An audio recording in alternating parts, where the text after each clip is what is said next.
Em março de 2012, o FBI invadiu a casa do especialista em vinhos Rudy Kurniawan e fez uma descoberta chocante, que finalmente pôs fim a uma investigação de 4 anos. Apesar dos ternos de grife e carros caros, Kurniawan não era tudo o que dizia ser. Ele estava enganando algumas das pessoas mais ricas do mundo em milhões de dólares. Mas como é que ele fez isso? Bem, abra uma garrafa da sua bebida favorita e sirva-se de uma taça para apreciar essa história que tem diferentes traços de decepção, notas de traição e mais do que uma pitada de fraude. Porque vamos descobrir como um homem e sua família roubaram milhões de banqueiros e aficionados por vinho.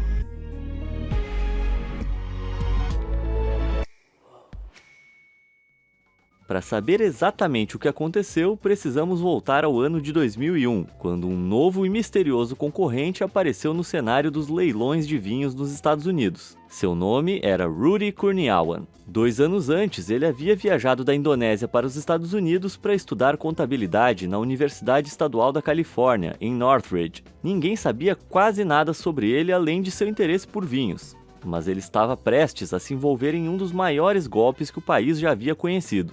Para entender a maluquice que aconteceu a seguir, você precisa entender a verdadeira paixão de Rudy: Bordeaux. Esses são vinhos cultivados exclusivamente na região da Borgonha, no leste da França, e são super caros. Muitos vinhedos na Borgonha pertencem às mesmas famílias há gerações, usando o solo tradicional para cultivar as variedades especiais de uvas. E há algo meio romântico nessa ideia, tanto que alguns colecionadores estão dispostos a entregar o valor de um carro de luxo novinho em uma garrafa e nem sequer tomar um gole do vinho. Sério, apenas uma garrafa do Romanée Conti, um dos Bordeaux mais procurados do mundo, foi vendida pela singela quantia de $558 mil em 2018. Em outras palavras, vinho significa dinheiro.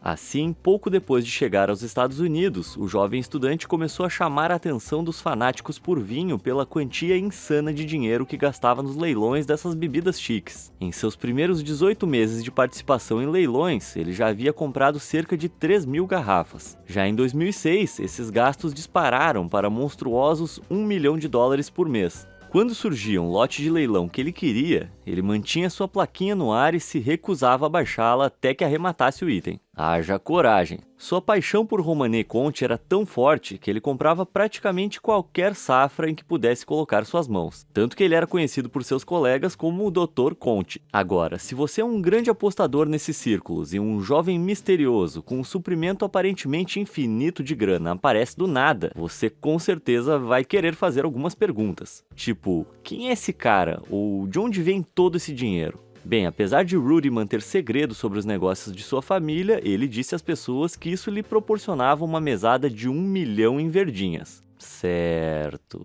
Isso não parece nada suspeito, não é? Mas por mais misterioso que parecesse, as pessoas se sentiam atraídas pelo sujeito. Ah, se arrependimento matasse. Ele era carismático, pé no chão e charmoso. E isso sempre acaba conquistando as pessoas, acredite em mim. Eu tenho experiência no assunto. Mas sabe o que mais eu acho super atraente? Quando você clica nos botões de curtir e de se inscrever no canal. Assim você pode continuar aprendendo com todo o meu conteúdo incrível. É um cenário mais saboroso que um bom vinho.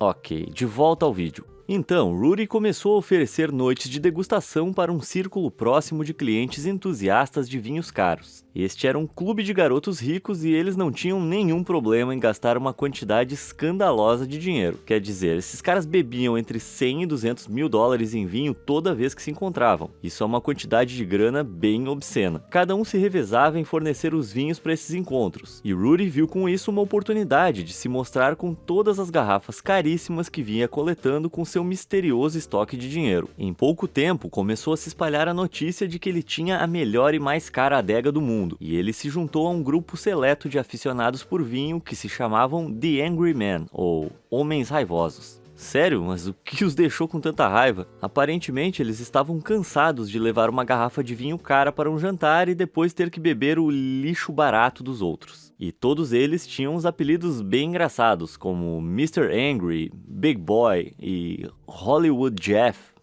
Uau, tô feliz que eles se encontraram, esse bando de abestados parecem insuportáveis. Além de estabelecer laços com os tais raivosinhos, Rudy também começou a criar um forte impacto no mundo dos leilões. Em vez de comprar apenas garrafas individuais, ele começou a comprar adegas inteiras de lotes europeus, antes de vendê-las no mercado americano. Na verdade, ele comprou tantas garrafas raras que, sem querer, acabou reduzindo a quantidade que estava circulando no mercado. Isso elevou de maneira dramática os preços. 5 anos após Rudy ter começado a comprar vinhos, em 2001, as garrafas vintage mais do que dobraram de valor, e as vendas totais em leilões ao redor do mundo mais do que triplicaram, alcançando 300 milhões de dólares. Uma caixa de Romanée Conti foi vendida em outubro de 2006 por 161 mil dólares, 44% a mais do que teria sido vendida apenas 6 meses antes. Vendo esse incrível aumento de preços, Rudy começou a vender tantas garrafas que ele arrecadou quase 35 milhões com elas, isso em apenas 2 leilões. Fala sério, Rudy enlouqueceu o mercado de vinhos e colheu toda a recompensa financeira disso. Tudo estava funcionando do jeitinho que ele queria. Rudy se tornou um rei, todo poderoso em seu trono. Mas todos os reis devem cair. Nessa época, algumas discrepâncias importantes começaram a aparecer entre os produtos de Rudy. Durante 2 leilões recordes de 2006, realizados pela agência negociante de vinhos Acker, Merrill & Condit, o jovem Rudy vendeu 8 Magnums de Chateau Lafleur de 1947.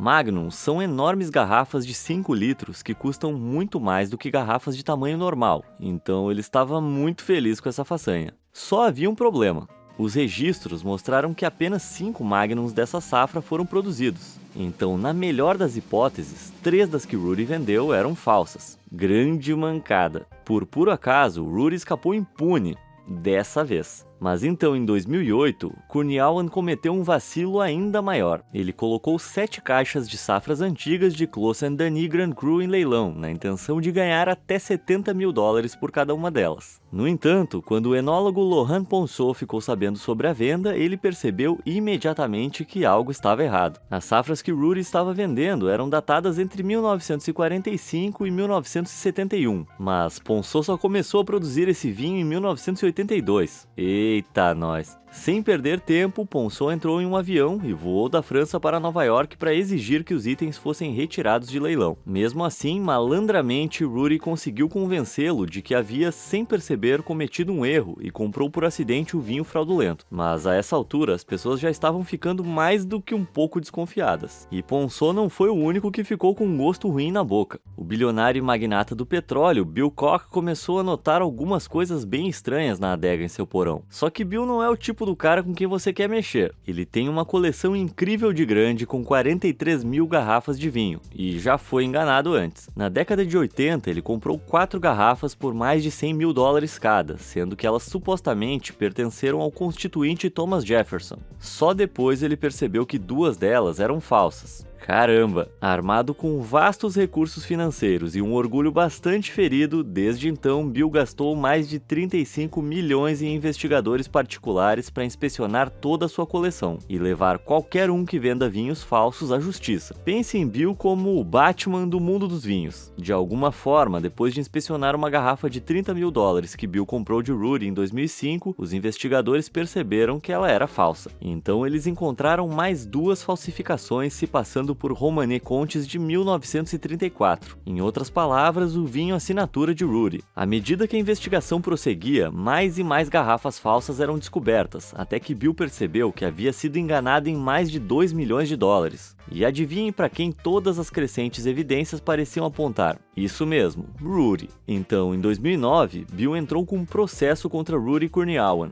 Depois de tanto tempo driblando a lei, parecia o começo do fim para o nosso astuto vigarista. Mas antes de continuarmos, como exatamente Rudy fez para falsificar vinho? Quer dizer, se fosse fácil, todo mundo faria, certo? Bem, acontece que não é o conteúdo da garrafa em si que precisa ser falsificado, mas a própria garrafa. Desde que o proprietário nunca abra, e os colecionadores raramente fazem isso, pode haver água lá dentro e eles nunca saberão. Não literalmente, Rudy cuidou para que seus vinhos falsos até tivessem o gosto do verdadeiro, mas acho que já deu para entender a ideia. Só o exterior precisa parecer autêntico na hora de vender. Normalmente existem 3 maneiras de falsificar vinho, e Rudy utilizou todas as 3. A primeira é a imitação. Ao imprimir uma etiqueta duplicada e em seguida moldar suas próprias garrafas idênticas à genuína e substituir a rolha e o lacre, o golpista pode criar uma garrafa quase idêntica à verdadeira. Quanto mais valiosa a garrafa, maior o nível de detalhes necessário. Como esta garrafa de $6.000 de La Romanée Grand Cru. Quando você aponta uma luz ultravioleta sobre ela, ela revela uma tinta invisível no rótulo. Uma falsificação ruim não teria essa tinta, e uma boa falsificação seria super difícil de reproduzir isso com precisão. Mas mesmo se você acertar o rótulo, não dá para simplesmente colocar um novo rótulo em uma garrafa velha que comprou em uma venda de garagem. Seria como colocar o rosto de um adolescente no corpo de um aposentado. Muito tosco. Assim, qualquer pequeno detalhe pode estragar toda uma operação. Até mesmo o tipo de cola usada para colar a etiqueta. É sério, os especialistas que examinaram algumas das garrafas de Rudy encontraram vestígios de Elmer's Glue nelas. Mas essa cola não existia antes de 1947, apesar das garrafas serem datadas de 1858. Que mané! A segunda maneira de encenar uma falsificação é bem semelhante, só que em vez de replicar exatamente as garrafas, você coloca uma data muito mais antiga nelas, fingindo que são safras ultra raras. Ao colocar datas nas garrafas anteriores ao vinho real ter sido produzido, você pode levar os aficionados a pensar que encontraram um lote raro que ninguém mais possui, e isso significa que eles pagarão muito dinheiro. Lembra que antes eu disse que Rudy vendia garrafas de Clos Saint-Denis de 1945, quando elas não haviam sido feitas até 1982? Esse é o espírito. Agora, a última forma de falsificar vinhos é para aqueles que não se importam de sujar um pouco as mãos: mergulhar em lixeiras. Às vezes, restaurantes sofisticados que vendem muitos vinhos de primeira qualidade não destroem as garrafas quando jogam fora. Portanto, se um golpista colocar as mãos em uma delas, isso eliminará a necessidade de criar uma falsificação. Você tem um item legítimo em mãos. Encha a garrafa com o que quiser, coloque uma réplica de rolha e lacre e voilá, é grana certa. Um brinde a isso, eu acho. Mas se revirar lixo de restaurantes não é sua praia, por que não tentar,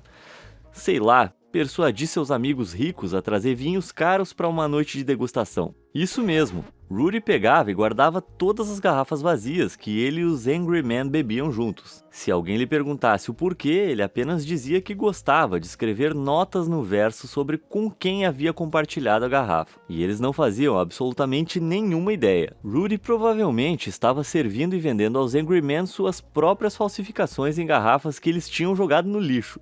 Suquinho de lixeira, delícia. Ok, depois disso eles realmente tinham motivo para ficar com raiva. Isto é, se eles tivessem descoberto. Mas é claro que as trapaças de Rudy não durariam para sempre. 3 anos depois de Bill Koch abrir um processo contra ele, o FBI finalmente conseguiu permissão para invadir a casa de Rudy. E depois de derrubar a porta da frente, eles ficaram chocados com o que encontraram. Era uma bagunça absoluta. Dezenas de garrafas vazias estavam espalhadas pelo local, e ainda mais delas estavam enfileiradas em suas estantes. Mais de 18.000 rótulos estavam espalhados em escrivaninhas e mesas pela casa, sendo que quase todos eles eram aparentemente falsos, além de inúmeras notas que os acompanhavam, descrevendo diferentes maneiras de fazê-los parecer genuínos. As garrafas não estavam apenas confinadas às prateleiras, elas estavam por toda a parte. Algumas estavam de molho dentro da pia para remover os rótulos, enquanto outras ficaram de lado, acompanhadas de anotações de degustação sobre como fazê-las passar por safras críveis de Bordeaux antigo. Então, embora Rudy pudesse ter usado o vinho de qualidade inferior do mercadinho e cruzado os dedos para dar certo, não significa que foi isso que aconteceu. Não foi uma tentativa barata de dar um golpe. Foi uma operação sofisticada que só poderia ter sido orquestrada por alguém com as habilidades de Rudy. De fato, apesar de todos os seus negócios duvidosos, Rudy tinha um paladar verdadeiramente excepcional e podia facilmente identificar safras específicas em testes cegos de degustação. Esse cara realmente conhecia bem o assunto. E isso é parte da razão pela qual ele se safou por tanto tempo. Quem experimentou seus vinhos disse que eles tinham o tchan de um vinho antigo, mas com o incrível frescor de um vinho novo. E eles estavam corretos. Rudy pegava vinhos franceses antigos de qualidade comercial e os misturava com alguns vinhos americanos recentes para criar réplicas quase perfeitas dos vinhos mais caros do mercado. Dessa forma, mesmo que um colecionador abrisse sua garrafa, seria bem difícil dizer que algo estava errado. Além disso, como muitos dos vinhos de Rudy eram supostamente super raros, Eles provavelmente não saberiam qual sabor eles deveriam ter de qualquer maneira, mas também havia um código de silêncio maior que protegeu Rudy por todo esse tempo. Pense dessa forma: se alguém fosse generoso o suficiente para convidá-lo para um jantar e abrir uma garrafa de vinho de 14 mil dólares em sua companhia, você o acusaria de servir um vinho falsificado? Isso seria um insulto à hospitalidade e à inteligência da pessoa. Assim, a maior parte do vinho fraudulento que Rudy vendeu nunca foi descoberta. Além disso, existia a questão da revenda. Se você percebesse que uma garrafa era falsa, poderia encontrar um comprador menos informado, vendê-la e dessa maneira recuperar seu dinheiro. Desde que eles nunca descubram, você estará numa boa. E como muitas dessas garrafas passam de uma adega para outra, pode ser difícil rastrear quem realmente iniciou toda a reação em cadeia. Especialmente quando pode demorar anos para alguém descobrir uma compra fraudulenta. E isso, meus amigos, é o que eu chamo de pisar em uvas. No entanto, manter isso tudo às escondidas depende de pessoas que não sejam como Bill Koch ou Lohan Ponsot. Vamos avançar agora para dezembro de 2013. Rudy não apenas perdeu o processo que Koch havia movido contra ele, mas a coisa toda acabou se transformando em um julgamento muito mais sério. Sob juramento, a verdade que Rudy tentou esconder sobre sua vida secreta veio à tona. Nascido em Jakarta, na Indonésia, em 1976, Rudy era tão real quanto seus vinhos. Seu nome verdadeiro nem era Rudy Kurniawan, era Zheng Wang Huang. Seu pai, que era chinês, mudou o sobrenome para Kurniawan para ajudá-lo a se integrar à vida na Indonésia, mas isso não funcionou. Como as pessoas na Indonésia não costumavam tratar muito bem os chineses, Rudy partiu para os Estados Unidos em 1998 com um visto de estudante, e em 2001 ele buscou asilo político por lá. Porém, todos os seus pedidos foram negados. Sem se abalar, ele permaneceu como estrangeiro ilegal, escapando com sucesso de um mandado de prisão, mas incapaz de deixar o país. Mas algo em seu passaporte acabou revelando que o histórico de crimes não era exclusividade de Rudy. Toda sua família tinha vocação para golpista. Saca só, os investigadores descobriram que o endereço do emissor do passaporte era um centro comercial em Jalan Gadjah Mada, em Jakarta. O lugar era essencialmente um shopping center em escala reduzida, contendo uma loja de ferragens e algumas outras pequenas empresas. Lugar estranho para alguém pegar seus documentos de viagem internacional, né? Mas ainda mais estranho foi quem supostamente possuía essas propriedades. Rudy fez de tudo para manter a história de sua família em segredo e os investigadores logo entenderiam o porquê. O shopping era propriedade do tio materno de Rudy, Hendra Raharja. Na década de 1990, Hendra foi presidente de 2 grandes bancos indonésios, o que o colocou à frente de 1,4 bilhões de dólares em ativos. Quando o país enfrentou a crise econômica em 1997, Hendra correu para vender esses ativos e logo depois fugiu com o dinheiro. Ele escondeu sua fortuna pessoal de 9,3 bilhões em contas bancárias particulares ao redor do mundo. Nossa, quantas pessoas podem dizer que roubaram um país inteiro? Hendra acabou sendo preso em 2003, mas o câncer o pegou antes que ele pudesse ser deportado de volta para Jakarta para enfrentar a sentença. Droga. E os laços familiares com o mundo do crime financeiro não param por aí. Eddie Tencel, o outro tio de Rudy, conseguiu ilegalmente 420 milhões. Caraca! O esquema de Tencel era absolutamente simples. Ele solicitava um empréstimo ao banco, oferecendo seus negócios como garantia, desviava o dinheiro do empréstimo para o próprio bolso, declarava a falência de suas empresas e fugia com o dinheiro do empréstimo. Mas as coisas ficam realmente interessantes quando você percebe que um desses negócios falidos era, na verdade, uma cervejaria. Pera aí, outro fraudador de bebidas na mesma família? É impressão minha ou isso é parecido demais com o que o Rudy estava fazendo para ser apenas uma coincidência? Agora, isso é pura especulação, mas o dinheiro de Rudy tinha que vir de algum lugar. E acho que os ganhos ilícitos da sua família são um bom lugar para conseguir esses valores. Com tudo isso, além das evidências físicas da apreensão, o júri levou apenas 9 dias para dar o veredito de Rudy.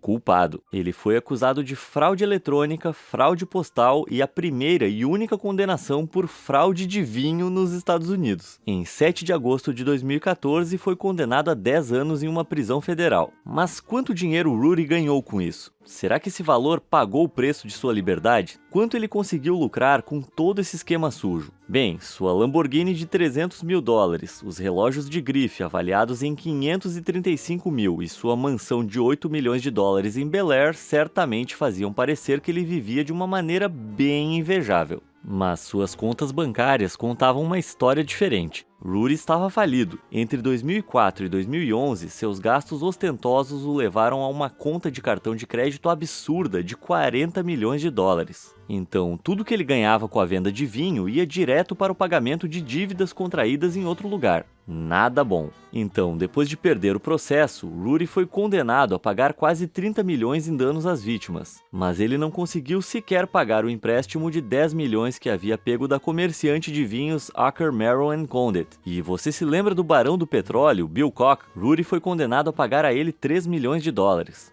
Em suma, é uma enorme e inesgotável fonte de dívidas. Para ajudar a pagar tudo, as autoridades confiscaram a coleção de vinhos autênticos de Rudy em janeiro de 2015, mas eles arrecadaram apenas cerca de 1,5 milhão. Portanto, embora Rudy tenha recebido sua punição, suas vítimas acabaram não recebendo todo o dinheiro de volta. Mas a questão que não quer calar é: por que ele fez isso? Bem, apenas Rudy pode responder a essa pergunta. Os laços familiares com o crime eram muito fortes? Eu diria que, nesse caso, o sangue é mais forte que o vinho. Mas existe a possibilidade de que Rudy Kurniawan estivesse apenas tentando entrar nos altos escalões da vida social, algo que ele nunca pôde ter enquanto estava na Indonésia. Talvez ele tenha se tornado tão dominado pelo estilo de vida que tomou medidas cada vez mais desesperadas para mantê-lo, até que não houvesse mais como voltar atrás. Talvez nunca saibamos toda a verdade nesse caso. No entanto, existem algumas questões maiores a serem respondidas. Por exemplo, como é que Rudy poderia ter realizado toda a operação sozinho? Aparentemente, fazer apenas uma garrafa falsa leva cerca de 1 hora do começo ao fim. Você precisa derreter a cera, limpar a garrafa, adicionar um novo rótulo, lacrar novamente e deixá-la empoeirada para não parecer nova. E isso supondo que você já tenha a garrafa exata. Rudy fez inúmeras vendas, com apenas uma delas chegando a 15 mil garrafas. Se ele trabalhasse 8 horas por dia e nunca tirasse um único dia de folga, esse lote levaria mais de 5 anos para ficar pronto. E isso sem contar o tempo que leva para encontrar a fórmula certa para encher a garrafa, criar rótulos e rolhas falsas, viajar para leilões e encontrar clientes. Existem muitas partes elaboradas para que um homem sozinho tenha feito isso. Então, por que Rudy foi a única pessoa presa e acusada? Em segundo lugar, por que pouca ou nenhuma responsabilidade foi atribuída às casas de leilão? Rudy negociou milhões de dólares em vinho fraudulento por meio de seus processos meticulosos de autenticação, sem tirar nem mesmo uma lasquinha de suas rolhas. Não importa o quão boas eram as falsificações de Rudy, se um vinho afirma ser décadas mais antigo do que sua safra conhecida mais antiga, não é preciso ser um gênio para perceber que algo está acontecendo. Além do mais, a Aker Merrow & Condit ganhou 20% sobre as vendas dos vinhos leiloados de Rudy, e se o mercado de vinhos estivesse crescendo,